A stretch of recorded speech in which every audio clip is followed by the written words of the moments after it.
there we go. We're on Happy New Year to everybody. And happy and healthy New Year. Happy and healthy. May it be blessed. May it be blessed. And strength when we need it.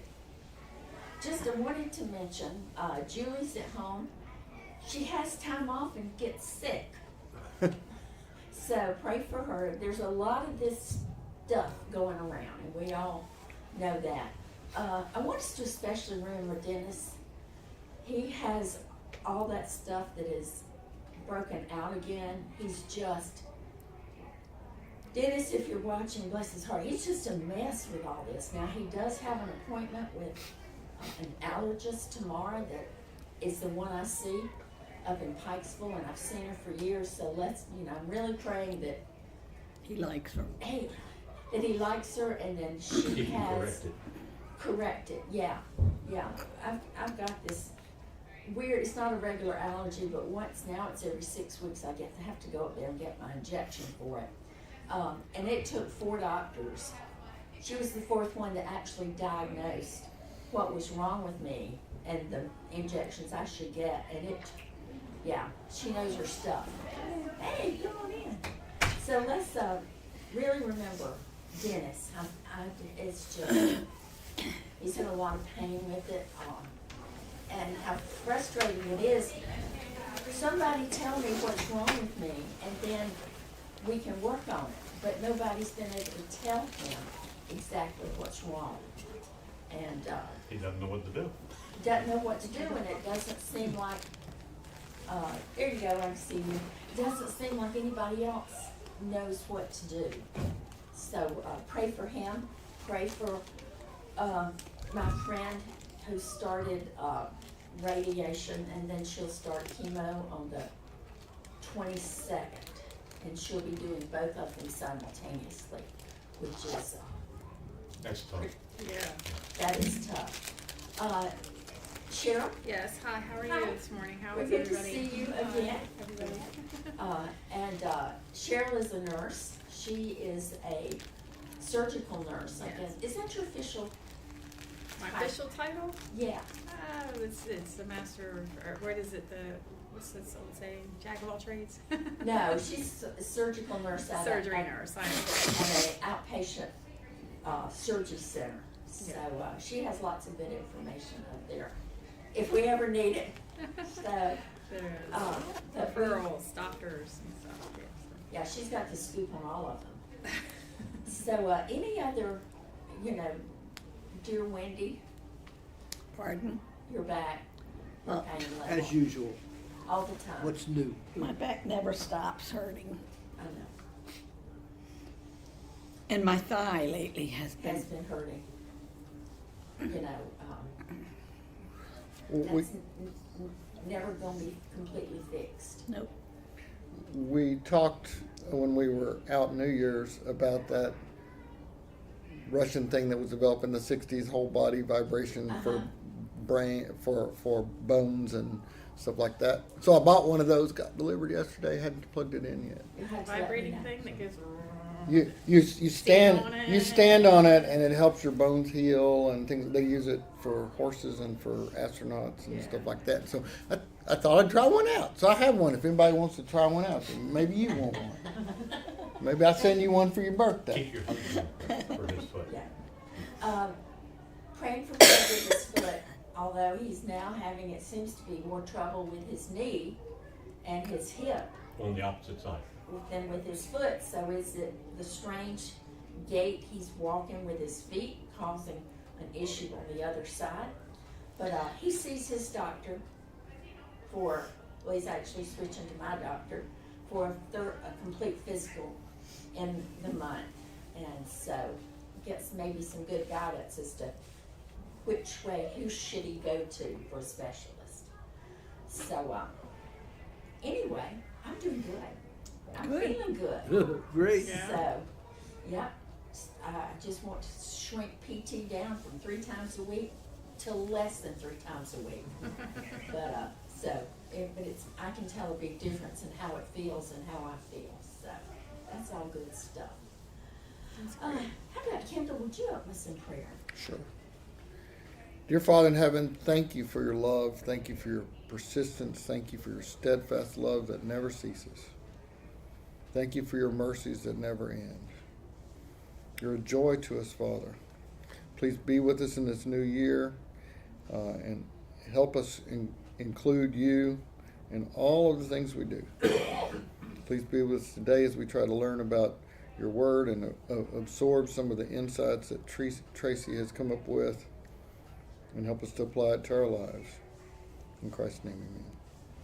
Thank you. Since we missed several Sundays with, there was a snow Sunday, and then there was, last Sunday. And so in the Sunday school book, it has the scripture for each Sunday. So I went ahead, for those who may be looking at your book during the week, I just am willing to skip a little bit, and this is the Sunday we're supposed to be on. So, treasure. Isn't that a great treasure? A great picture? Yeah, it doesn't look like he's enjoying treasure. He is not enjoying treasure. Down there, I don't, you should be able to see it. The bills that are red stamp past due. Yeah. Even as a swear jar. Oh, I didn't even notice that. Yeah, the square jar off to the side, debt. Oh, the swear jar. So, his, Okay. You can put money right in. there, yeah. Yeah, it's just demonstrating.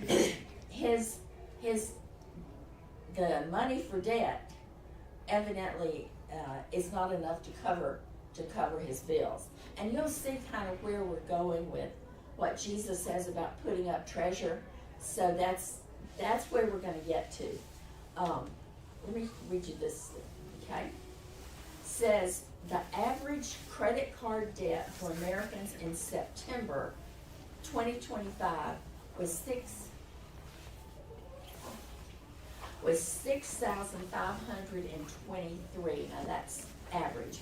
That's up $143 from $6,380 in September 2024. The average credit card interest rate on accounts with balances assessed interest 22.83%. That's mind-boggling. In August 2025, according to the Federal Reserve. If you make payments of $150 a month on a balance of $6,523 with an APR of 22.83, you will pay more than double with an extra $7,688 in interest. It would also take you 95 months to pay the whole thing off, assuming you don't add anything else to the thing. And to think that there was a time that the credit card people could not charge rates like that. Right. It's over the years, it's been kind of mind-boggling how it's gone up. And I know some folks will like put, in essence, everything on a credit card, pay it off at the end of the month, but because you're getting something as a result of that. You may be getting points for airline tickets or cash back sort of thing. When I was working at the university, will you scoot over just a hair, a small hair? Now you need to scoot over a larger hair, that way. I'm sorry. When at the university, I would have credit card companies call me and say, it is legal to give out a student's like name, address, phone number, what year they are, certainly not grades or anything like that. The law says I can do that. The law doesn't say I have to do that. So when credit card companies, see, they of course want to do mail outs or email because you could give them email address. I would always say no. I would always say no because I didn't want anything mass mailed with credit cards to our students. And see, what they did, I don't want to call it sneaky, but they would start it out off at a 7 or 8% interest rate, which is really good compared to that. And they wouldn't read the fine print that would say after 1 year or after a trial period. So I just found this, you can go on and just read and read and read. You know, I looked at one of the things, how long does it take for people to pay off their credit card for Christmas? And some, it was all the way around to the next Christmas. So, interesting thing, but thinking about, see, the reason I did this was treasure. Now, I tell you, there's some in these verses I'm going to struggle with some, and y'all struggle with me along, is what exactly was Jesus meaning? Okay. Now, here's some, we're the first 18 verses, which we're not going to read, because somebody smart, Alec, already made the comment that if we were getting through 19 to 34, we might not do it. Get it? So, 1 through 18. I love you, George. Okay, chapter 6. What happened before then? It says Jesus is contrasted. Kendall, would you read that? Sure. Jesus contrasted sincere religious activities with the insincerity of those he called hypocrites. Jesus was speaking of motivation. The hypocritical scribes and Pharisees were motivated by selfishness and pride. They performed acts of piety for the attention and accolades of others. Jesus' followers were to engage in acts of devotion out of desire to glorify God. An example of that where it was typical worship practice for Pharisees and others to pray out in public at the temple out loud with hands way lifted up, which certainly is going to call attention. And remember, Jesus said, go into your closet and pray there, because what's the purpose? Pharisees were praying were doing it for attention. Somebody in the closet is going to do it strictly to God. They had another one was fasting. You know, any of y'all ever fasted? Have you fasted? Why did you do it? Well, I had decisions to make spiritually and wanted guidance from the Lord, so I fasted. Have you ever thought about how much attention we give to food? Oh. I mean, think, Just look at the shape of my body. we just finished lunch, and then we're talking about what we're gonna have for supper Or dessert for lunch. or dessert for lunch. But that's because it takes time to get it out and thaw It it is. or prepare it or. And then you get to fixing it, and then you eat it, then you gotta clean up for it. Yeah. Spend And 3 hours one fixing of it, the- 20 minutes eating. And none of that, yeah, and they devour Christmas dinner in 20 minutes. You worked all All day. day long. They're done. And quicker for Thanksgiving dinner. Yeah. And preparing and choosing, none of that is wrong at all. I mean, sign me up for all that stuff. But what at times, the motivation for fasting is not that, oh, don't eat. It's that all the time that is spent, there may be a spiritual reason for fasting. That if it's taken 3 hours to do whatever, maybe part of that time now should be spent on focusing, like George was using it, needed a guidance on a serious decision. You know, but when we're on vacation, it's hilarious. One of the things we do is we talk through where we eat, and we don't eat all of our meals together, but we'll talk about, oh, last year we went there, and then one will say, oh, was it really good? Or somebody, no, it wasn't good, don't go there. None of that is wrong. But, you know, Jesus said those sometimes that fast, they look sad and it shows in their face, and it was, you know, if you're fasting, don't do all that. So, now we're going to start about what Jesus said about treasure. And this is some of the things I struggled with. How do we talk about it from the standpoint of our culture sees it very different. Financially, our culture lives very different. That's neither good or bad. That's just how we function. Then, you know, it did then. Okay. Kendall, if you don't mind. Do not store up for yourselves treasures on earth, where moths and vermin destroy and where thieves break in and steal.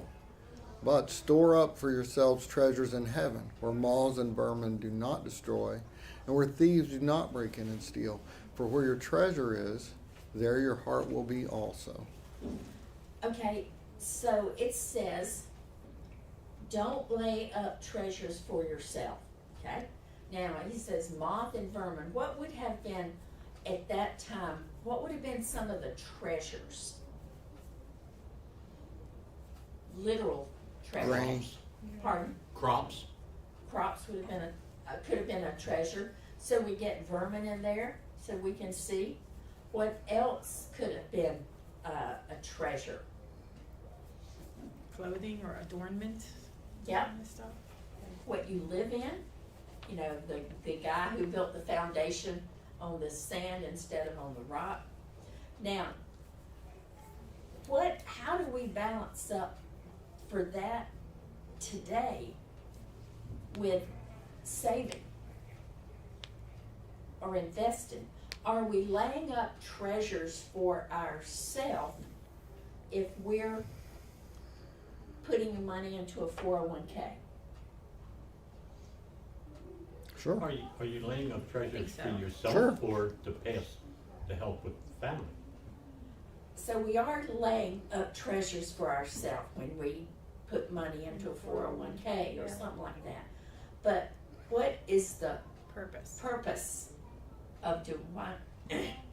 If you have one, why do you put money into it? To afford retirement. For retirement, exactly. So, but are we worshiping that money that goes into that 401k? Some people do, some people don't. Some Depend- people, Depends on what you're giving up in order to feed the 401k or whatever your investment is. are you giving up? Good point. That's Are what I you- was trying to figure out. How do you feel that? Yeah, how, That's a good are you giving up, giving to church or giving to a ministry instead of, you know, here's $100 a month. Does it go to the 401k or does it go to things that bless others? Well, you should bless others first and what's left over put in the 401. And then it gets down to the thing of is there anything I could give up, whatever give up is, so that it would make me more flexible to be able to do stuff? These are hard philosophical questions about money. You know, they say one of the number one thing that people divorce over is Money. Finances. finances and money. The quickest way for a woman to move to the poverty level is to get a divorce. The quickest way for a man to move to poverty level too. Yeah, I was thinking that. That's true if he's 'Cause- being faithful. with what 'cause he's it all supposed to be leaves. paid. Yeah. In a divorce. So where is, let me ask you this, how are savings vulnerable today? With the stock market, anything can happen. With You can lose it overnight. Look what happened with In the the the 29. depression, Government spending driving inflation. yeah, So you can have, I have a relative who has a lot of money, they have it in CDs, they're making 2%, so that value of that money is reducing every week because of inflation. because of inflation. They need it in something that'll grow faster, but they won't listen to me. But anyway, And then they're probably worried about what would they lose. higher risk if they put it Yeah, somewhere the else. higher risk if they put it, I know one time when I was teaching homeschooling Eli, we were studying, it was in U.S. history and things, so we talked about the Great Depression. And so I had this he was in the 4th grade with me. And so I had this lesson on the stock market. And I symbolized, I did it just as basic as you could talk about what the stock market is. And then we were downstairs and Fred had the TV on and they were doing noon, what the stock market is. And I said, Eli, if the arrows are green, that's good for your inheritance. If the arrows are red, it's not and I didn't get into, you know, it could be just a tiny bit. So he laughed at that. But even if we're people who are doing 401ks, that's tied to what the stock market is doing. So our savings are very vulnerable. And Kendall, your point for people who had, I can remember when my mom, this was back in the 80s, early 80s, CDs were at 14%. I don't know if y'all lived long enough, but we bought a house, our first house, and the house interest was 9%. Yeah, that was, but we wanted a house. We wanted to start. And boy, we were sure glad when interest started falling, because then we refinanced it. But our savings, we can't depend on what our savings are right now. If a lot of what we've got is maybe in stock market and bonds and annuities and all this stuff, it's vulnerable. It really is. So I will never forget, my daddy had this major heart attack. He was in a coma, and Mama said, I could take you anywhere for medical treatment, but she said, this money won't make him better. So when you get to that part of bottom understanding, I think the same thing. How are we going to decide where our heart is? Today, our heart looking at financial issues. How do we decide? How would we not lay stuff, lay those treasures somewhere else? We're storing it up for ourselves. Well, there in 21, for where your treasure is, your heart will be also. That's, in the Old Testament, God had people doing sacrifices because that demonstrates your treasures with God. It's for the sacrifice for the people more than they are for God. But this discussion we've had, it's really nice to be able to talk about 401k or any kind of saving. So many people, maybe the majority of people in our country, are really living paycheck to paycheck. But you think about that and our affluence as a country, and why is that occurrence? Is it because everything costs so much and because wages are low, or is it because people have to have a cell phone and have to have designer this and have to have a new car and have to have all those things? Can you really, where's your treasure? Are you straining and borrowing against that credit card because you got to have a 2-year-old or less phone? Do you have to have, or can you, as a family, pull together to have a less expensive approach to life? Reevaluate the approach to spending. Is what you're saying, I Kendall? I agree with him, because Carl's always reading me the statistics where people fall as we get closer to retirement, and he's always reading the numbers, and it's appalling when you look at the median and the mean, what people in America have saved up, and that most people, as Kendall said, are paycheck to paycheck. But when you look around, you think, well, they look like they're doing pretty good. Look how green the grass is. And I think that's where maybe some of the treasure is. It's not so much that you have a 401k, but maybe I sacrificed my yard. I actually got a nasty gram when we moved into the neighborhood. Somebody wrote a little and put it in my mailbox how I was bringing the neighborhood down. I felt so welcome. And I just looked at them, and I had been working. I had a toddler and a newborn, and my husband traveled all the time. Not one person ever came over and said hello. Am I your grass? Can I cut your grass? Here, Not I one cannot person help said you. anything. I had 200 knockout roses because a landscaper had owned it, and I wore through gloves with a toddler and a newborn, and I just looked at that and I went, I can go under that bar. I thought, you haven't seen nothing yet, people. And my yard, Carl had hip surgery. I have truly gone under that bar. There are weeds everywhere, and I'm sure they long for the day. But I mean, I look at that and I go, where are their treasures? And treasures how are they're in- spending. I have one neighbor whose lawn looks like a golf course, and I just go, How much? What are they spending? what to are you maintain that golf spending to course? do that? Spending our wealth on posturing. A funny story, I had a friend at a So- similar situation, got a nasty gram from the neighbors. And so he went out and bought 47 pink flamingos and put them in his front yard. And he had them there for years. Every time I go over, the pink flamingos were out in his front yard. But they're still there? Well, I hadn't seen him in 20 years, but Okay.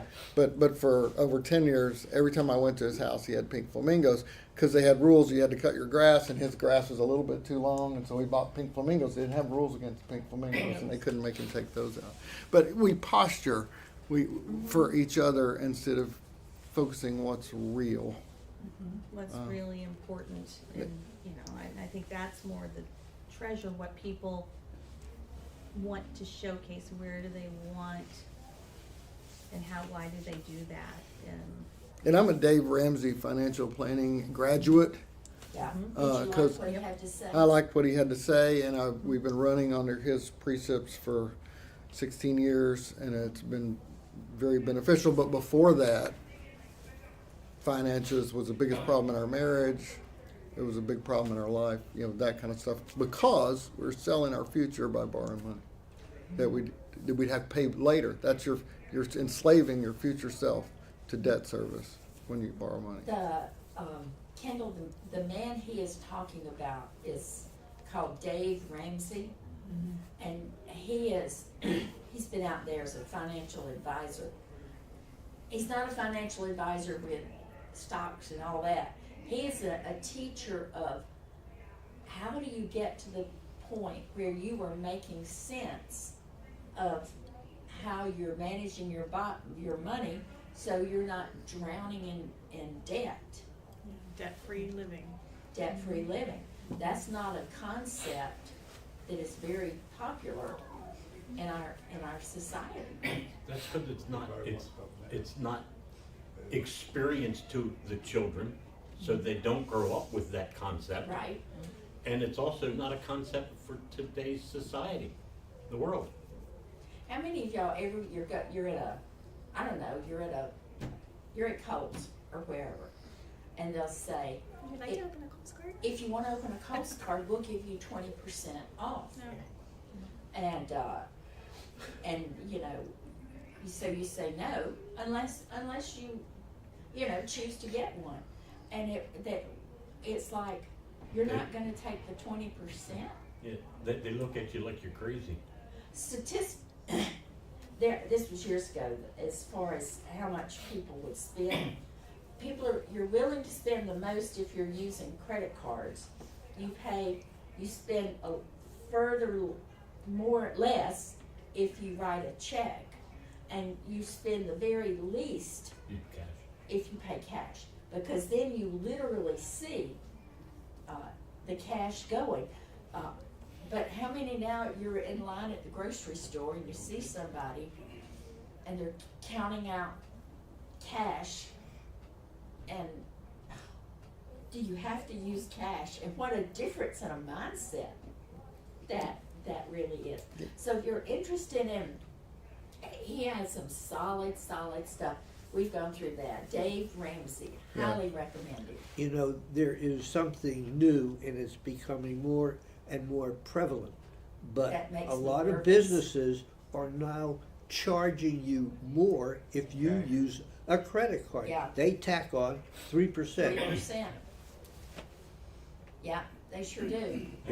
There was a time that was not allowed by credit card companies. They would kick you off of their. Yeah. Yeah, that 3% has always been there, but the credit card companies, I used to work for a credit card company. The credit card companies required the merchants to charge the same price whether you used the card or not, and if they didn't, they would remove their credit card charging capability, and then the business could only deal in cash after that. And now it's And, allowed. and now they've been allowing it. Some states have made, Maryland's one of them, have made laws that the credit card companies can't do that. And so the merchants are passing the percentage on. At the Amish market, and like down the meat counter, they have signs, or I don't know if they're taped to cups or something that says, if you pay cash, if you pay with a credit card, it's 3% more. And so it's very interesting to watch how they're doing that, because they're adding that 3%. Well, and some of them, they're adding dependent upon what they're paying. It can be more than 3%.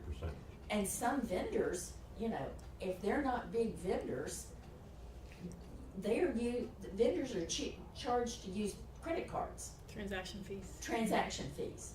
And, so it's hitting them worse, so they're kind of passing that on. So this whole thing of how we balance, It was a manipulation of monopoly, basically. yeah, It's to build our behaviors to do this, do this, do this, do this, and then phew, now nobody wants to use cash, whereas if you did, there'd be 3% less on every swipe you yeah. do, or 5%. These are hard questions, and then balancing it against what's our focus as to what we're going to spend money on. We drive around, not house hunting, I'm not saying that, but you see the large houses with the second floors, and now we're at the point in our life of the idea of climbing upstairs. Oh dear Lord, why are you buying a house that has a second floor? Because at some point, you may have stairs that might become, you know, an issue.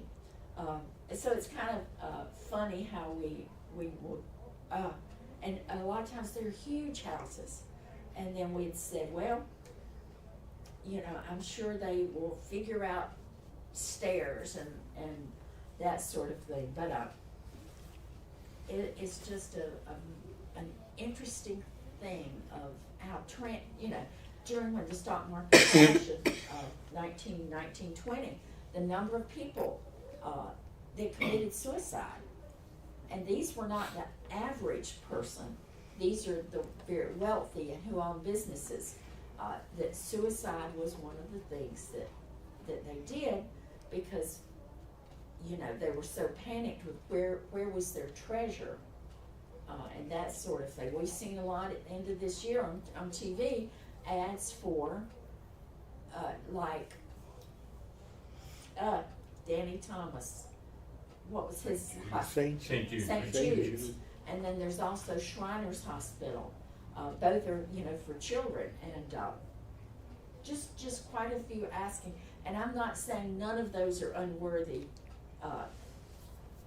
organizations, because how are they going to function if people are not giving? I did a little research on it. St. Jude is a fantastic organization. What people don't realize, St. Jude has $5.2 billion in reserve. If they did not collect one penny for the next 4 years, they would be able to continue what they're doing. $5.2 billion. That's huge. But every week I get something from St. Jude. Give. Because if you go to St. Jude's, the whole family, they pay nothing. They Yeah. take whatever your insurance is. They pay for one parent. There's a story where a Okay. father slept in the truck because they paid for his wife for a hotel, but they wouldn't pay him. Yeah. So they're good, but they're not perfect. No, I don't guess any of them are There perfect. isn't anything in this world that's perfect. I will tell you this, and we'll move on because there's a whole bunch more of scripture we're going to look at. If you were deciding where to give money outside the church, and I'd say, you know, there's our kind of first calling, but there's a website called Charity Navigator, all scrunched together, one word, Charity Navigator. And this is a nonprofit thing, and they go in and they evaluate, is this a good charity? And there's all these, you know, in essence, how do they use your money that they give, and are they using it effectively? And they'll give them either a grade or stars, I forget what. Rating. But if you're thinking about giving to something new, you might want to, you absolutely should look it up on Charity Navigator and see if they're taking 20% to run the organization, they're only 80% of those dollars go to really helping people. You might want to check that out. Okay. Ooh. Kindle. The eye is the lamp of the body. If your eyes are healthy, your whole body will be full of light. But if your eyes are unhealthy, your whole body will be full of darkness. If then the light within you is darkness, how great is that darkness? Eye is equal to heart. So it is true, if your eyes are healthy, your whole body will be full of light. If your heart is healthy, how is our heart healthy? You know, by following the precepts that God has laid out in His Word. There's a great verse, Psalm 36b, where it says, in your light we see light. Because God's light shines on the good things. In other scriptures and stories, we've heard, in the light this happens, in the dark bad things happen.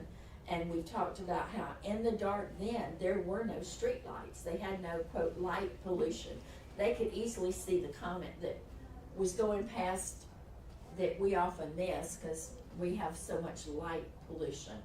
But if your eyes are unhealthy, your whole body will be full of darkness.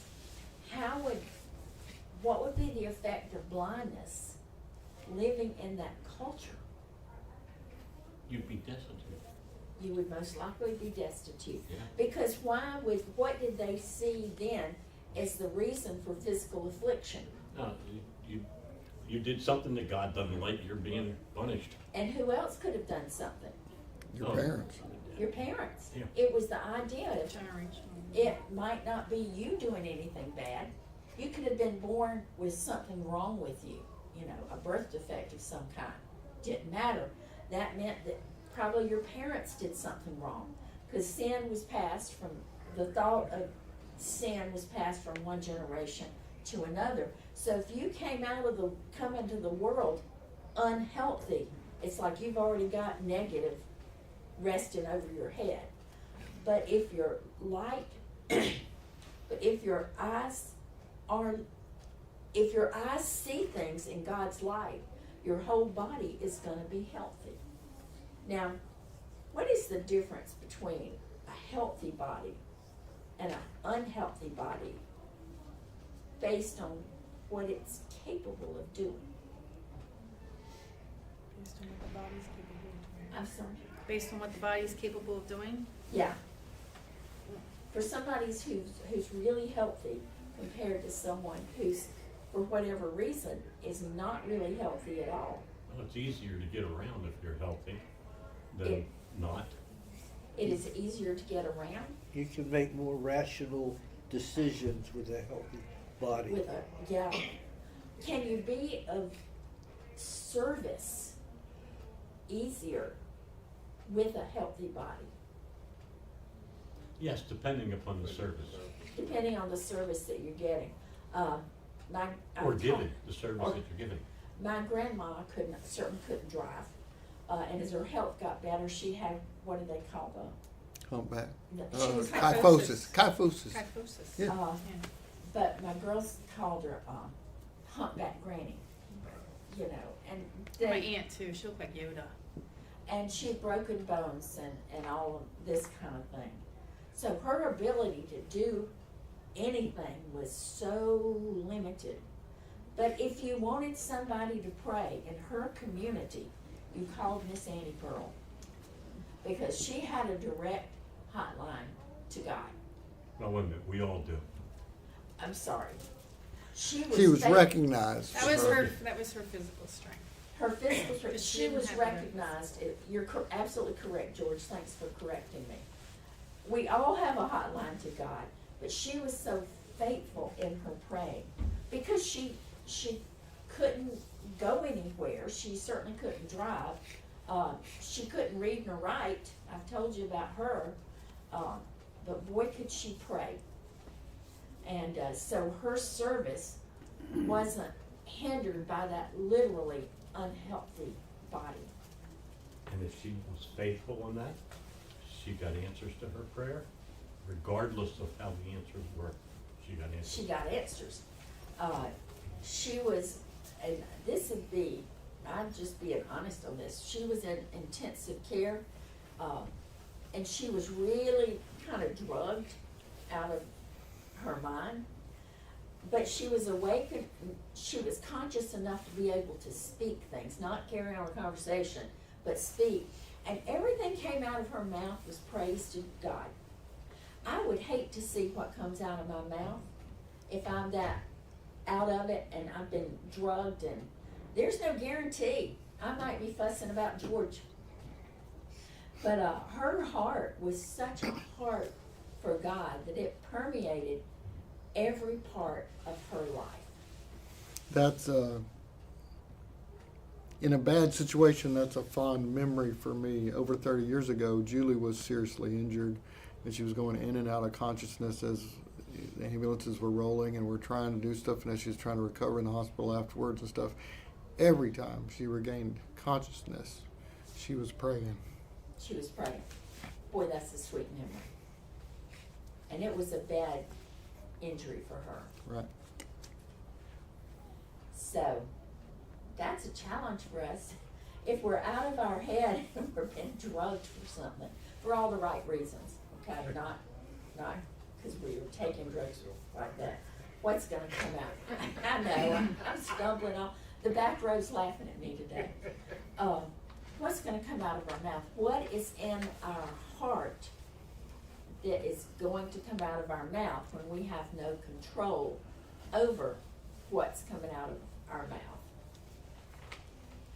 Something to think about. Okay, Kendall. No one can serve two masters. Either you'll hate the one and love the other, or you'll be devoted to the one and despise the other. You cannot serve both God and money. Now, here's the first question. If you have a master, then what are you? What is your category of person in a... You're a slave to that master. Yeah, you're a slave. So, a slave kind of puts it in a little bit better perspective. She says, if you're a slave, you hate the one and love the other, or you're devoted to one, despise the other. God and money, you know, he's saying these are the two masters. Why not? Why can't you cannot serve both God and money? And I think the part of that is the word serve. Yeah, the Amplified says, you cannot serve God and mammon, parentheses, money, possessions, fame, status, or whatever is valued more than the Lord. Whatever is valued more than God. And these are tough questions to deal with, you know. And I don't think the answer for each one of us, it can vary from day to day.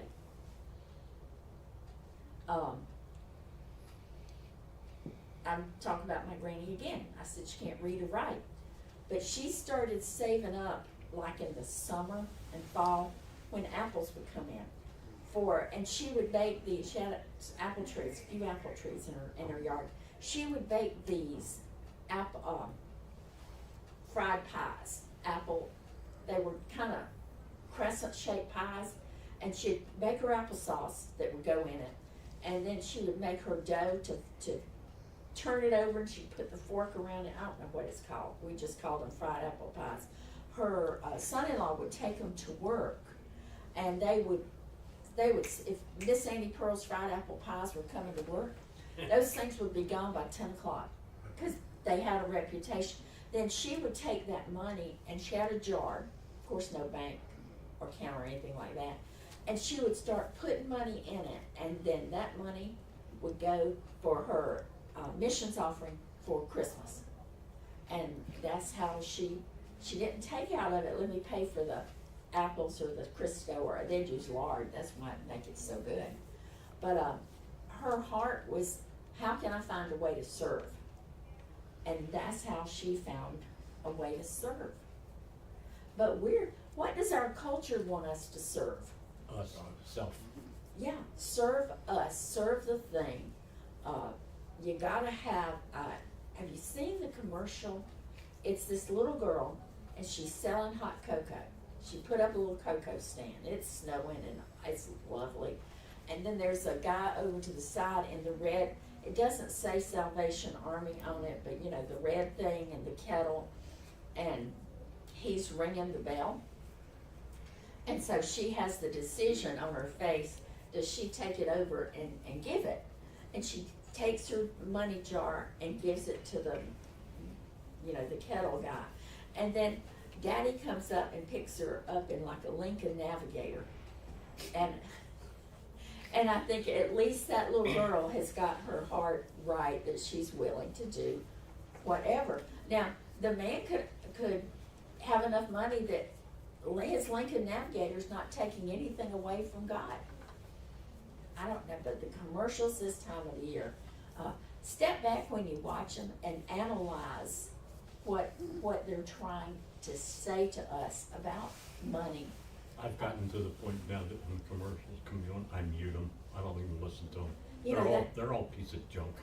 That's the nice thing about DVRing something. Yeah. Because then you skip over the commercials. You can see an hour program in about 38 minutes. No doubt. Yeah, okay. We'll keep going with this. Kendall, go ahead. No one can serve two masters. Either you will hate one and love the other, or you'll be devoted to the one and despise the other. Which You we just read. cannot serve both God and money. Therefore, I tell you, do not worry about your life, what you will eat or drink, or about your body, what you will wear. Is not life more than food, and the body more than clothes? This is hard. From the standpoint, you mentioned it, about people who are struggling and are living week to week. Some through fault of their own, but some through no fault of their own. And so how do you say don't worry about what you're going to eat or drink? Or about what you're going to put Leave in on. your faith that God will provide for you what you need to sustain and go on. And your What- children. Mm-hmm. Yeah, what if on that, the government shuts down right? again? Yeah, well, And people struggled, They really struggled. Now we rejoice at what gas prices are doing. Because Fred will go fill up at BJ's and do you know what gas prices are today? So, what was gas prices yesterday or day before? $2.25. $2.25 a gallon. Over Christmas, we paid $1.99. You were in Texas. $1.99 in Texas. That's, if you're not tied to this, $2.12 in South Carolina. okay, move south is the lesson in all of Yeah. this. Yep. Well, over in like the Caymans and stuff, it was like $8. Caymans, because you were there. Yeah. is that a gallon or do they do by liter? Gallon. You were stuck on that island. And you go to Hawaii and it's in the liter. In a liter. Yeah, they don't sell by gallon, it's by liter. Makes it sound cheaper. So for some people, filling up their car to be able to get to their job is a hardship. So then to Jesus to come in and say, don't worry about eating or drinking or your body or what you're gonna put on. And so that really, the rubber hits the road is, are we gonna be willing to trust him with that? And, if you're limited is what you can put It's on. I'm just gonna interject, because I went through a time period, divorce, had to sell some possessions. Collector Mustang, I'll just throw that one out there for an instance. A Get rid of collector's cable. Mustang. Mm-hmm, yeah. Wow. Yeah. From passed down. Talk up. Passed down. Okay. Unlimited edition turbo Shelby Mustang Wow. 82, but still. Get rid of cable. I didn't have a cell phone except for a beeper that it was work issue, so that worked, that covered that. Kids would watch SpongeBob on VCR over Right. and over again, the same one. I mean, it was just different things. I didn't put emphasis on gifts at Christmas. And then when I moved here, I still didn't have cable. Like, I went without cable for 12 years after I made that decision. It's like, we don't need cable. And you survived. We were fine without cable, like, because the prices were crazy. Yeah. And then coming here and What does it take though to do what Cheryl did? You have to change your mindset. Necessity. Your faith, yeah, necessity. Necessity. You have to change your mindset. We didn't eat steak. Hamburger's just as good. Hamburgers and hot dogs. were Hamburgers best. and hot dogs were, and it involves Taco pizza. discipline. Well, and expectations too. I think, I watch away my sisters sometimes, she's divorced, and the expectation of you need, and I'm thinking, no, you don't need Don't certain really. things. You don't You need. want. That's you You want. want. That's You different. want. That's what you And want and what you comparing, need. I don't, one of my favorite happy spots is I like to, if I can have a pricey coffee, or I bring, and I Pricey can go coffee, to the, okay. a pricey coffee and go to the Home Goods and just touch things. And I leave, and I try to only go I with like cash, that. and I can just look at all the stuff I don't need. Now, let me ask you this. Is it a sin for you to buy pricey coffee? Only if that's my treat, and I decide it is, but like this year, we had the last one, Carl lost a contract, so we have to make You make concessions. adjustments. So I had my last hair dye, it's me and Miss L'Oreal box now for $10 to get rid of the gray for the next year. And So, sometimes you can get it on sale. yeah, trust me. so, But- I mean, but does but it like you real- said, I don't need, it was fun for a year, I got to treat myself for the hair But dye. Does Your it, does it, choices. does it really matter if you have gray hair showing or Yes. not? Yes, it does. does. You know. Yes, Yes, it does. I Yes, it can does. promise you, it does. But Well, no, you- it really doesn't matter it matters to the woman who has the gray hair at. with her mindset, period. Oh, it matters. Do you think not that going the as people, one wait a minute, judge. do you think the people in Jesus' time, the women then, took the, not the rich, but took care of coloring their hair to get rid of gray? Absolutely, they did. If No. they could do That's that- probably older than Egypt. No, they actually thought And we of did gray it hair up. as being wisdom. Wisdom. I agree. I still remember when I was a kid watching a National Geographic documentary of some tribe, and there was an old man in the tribe who used black dar to dye his leg hair. He dyed his leg. He did because so it was crack. so he wouldn't have gray legs. Yeah, but the Bible says that gray hair is a sign of I wisdom. shaved my beard off because it's gray. BJ's often has hair color on sale. Yeah, but I have to pay for the subscription there, and that's not happening. So, But if you change, I mean, if necessity says, I can't pay the ungodly amount they wanna charge to color your hair at the salon, and you found a way to change that does not impact what you can do with your money to bless others. I think it's what you find, this to me is where you put your thought and your energy. My kids this year, they put their money into, we went and got 4 angel tree children. We were Okay. doing a family one, and then each boy, they saw all the list of names, and they each picked their own. So everybody in the family had their own child that they went shopping for, and they did no gifts this year. They said absolutely no presents, and all they did was they went around the house and picked up every game that we needed to play again, and they stuck it under the tree, and they said, every minute that we would have been spent shopping and wrapping, we were to have family time. So to me, that's where they put their treasure, was valuing family time. And to me, that's what it means, not whether it's money or, because, we need money to unfortunately pay the property tax, and so you need some. But it's where you value and how you value that time. Do you read your daily devotional? Do you, And there is nothing wrong with these millionaires out there. God doesn't say you're sinning if you're a millionaire. But then what's the person's responsibility is how they're willing to not worship the millions and be obedient as to what good could be done with that money to bless others. Yeah, how I do you think about that person who won, what was it, $1.8 billion. I wonder if he said, $855 thank you, million God. I wonder, You yeah, know, we have played the game with our not a game, but, you know, if we won, I don't know, some unreal amount of money that absolutely, what would we do with it? Yeah, we play that game too. Yeah, you know, how could we bless others? Could we start a foundation that would do good stuff? You My know? kids absolutely don't wanna win a big one because Carl pointed out the safety factor and how you would have to actually move and you'd be a Relocate. target because of all the cash you would have at that instant. So you'd have to move and probably change and, you know, your house wouldn't be the friendly little house. You'd have to have the security. They looked at that and went, nope.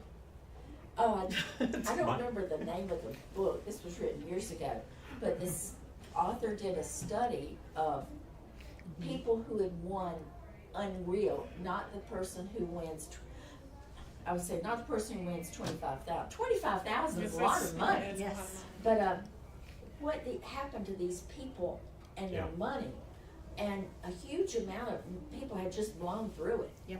And wound up owing the government taxes that devastated them.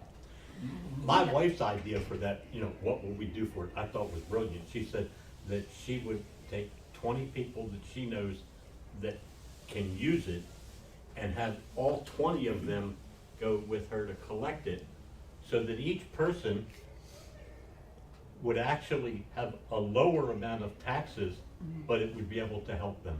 Right. Who can we help or bless? Yeah. Well, you know, you're supposed to spend your whole life to do good and to Blessing. be in Yeah. service to God. Not just your money. I mean, it's money. It's Our great. society's driven by money, but Yeah. you know, Your But- time, your energy, everything. and that doesn't mean just giving things to an institutional giving institution or a nonprofit or stuff like that. Everything you do in your life, whether it's being responsible to your employees or doing a good job for your employer or giving somebody a hand up in their career or being a friend to the next door neighbor whose wife is in a facility now and Yeah. needs somebody to say hi to him every once in a while. Everything you do, Even you prayer. should try or you should aspire for it to be It's a lot broader thing. on God's plan. Yeah. Yeah, that it should be to His glory. Whether you invest in your relationship with your spouse or whether you put a good example for your kids. Dolan and I were talking before the service here, and you know, and he was talking about his goals, and I was talking about mine, and one of the things we came to is, you know, as a man leading a family, you want to be the kind of man that if your daughters grow up and marry somebody like you, you're happy with that. Right.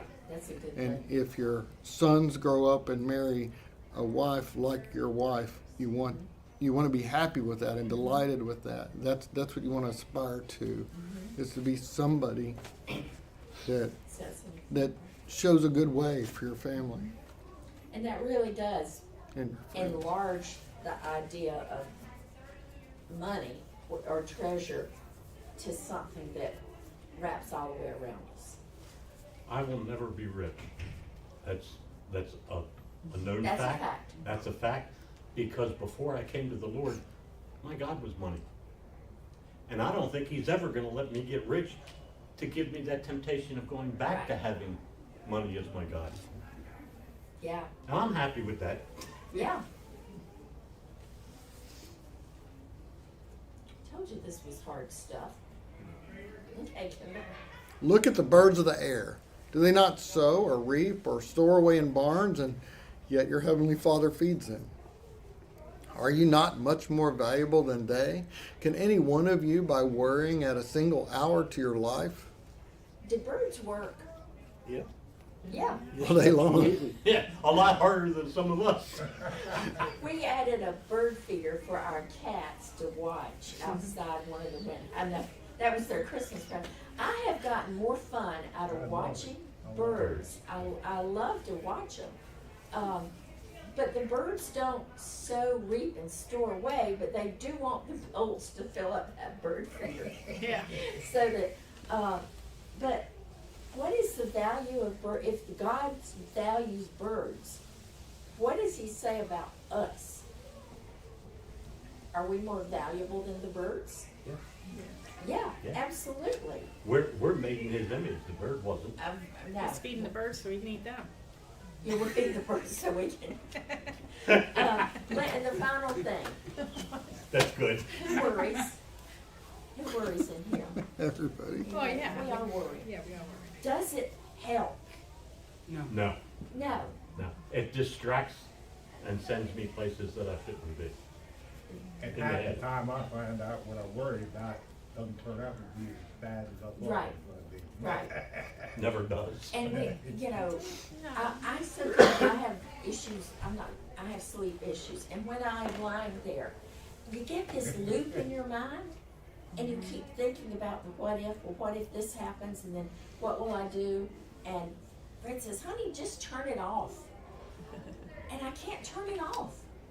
I can pray about it, then there I go, grab it back again.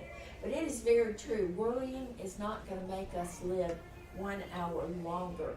How about the serenity prayer? Do you remember that? God God grant me the wisdom, To accept the it. things I cannot change, and those things I cannot change, the wisdom to make the change. The wisdom to Basically. You know the difference. This last two paragraphs, then we'll stop because we're running over. In the midst of excessive worrying, you may suffer with high anxiety. I didn't like this. Even panic during waking hours.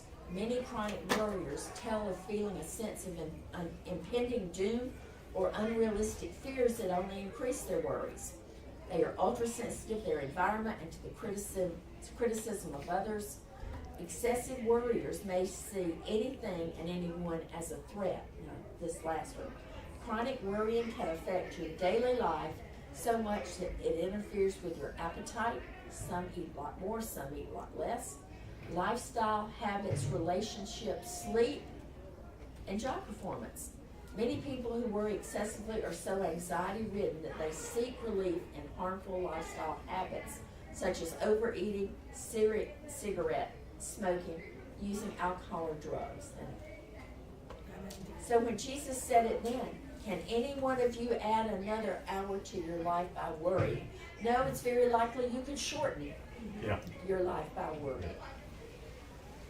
So guys, it is, I am late, and I know y'all got to get to church for having them, but these are hard things. Let's pray. Father, when you gave us in your word the very best ways, Lord, when you call us to live according to your plan, it's there because you want to bless us, that you want the best life that we can have, whether there's a little money or where there's a bunch of money. So Father, this week we may all be dealing with some of these questions, whether it's health or financial concerns or any of that.